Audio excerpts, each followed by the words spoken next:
A reading from the Gospel according to Matthew. Chapter 13, verses 1 to 9. On that day, Jesus went out of the house and sat down by the sea. Such large crowds gathered around him that he got into a boat and sat down, and the whole crowd stood along the shore. And he spoke to them at length in parables, saying, A sower went out to sow, and as he sowed, some seed fell on the path, and birds came and ate it up. Some fell on rocky ground, where it had little soil.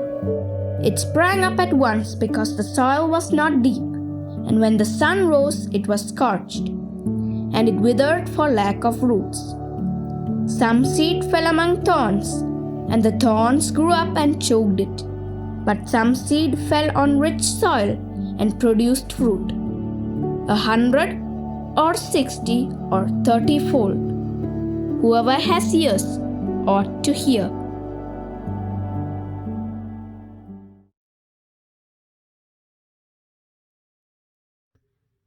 Words of the Holy Father. This parable of the sower is somewhat the mother of all parables, because it speaks about listening to the Word. It reminds us that the Word of God is a seed, which in itself is fruitful and effective. And God scatters it everywhere, paying no mind to waste.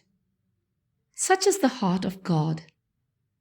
Each one of us is ground on which the seed of the Word falls. No one is excluded. The Word is given to each one of us. We can ask ourselves, what type of terrain am I?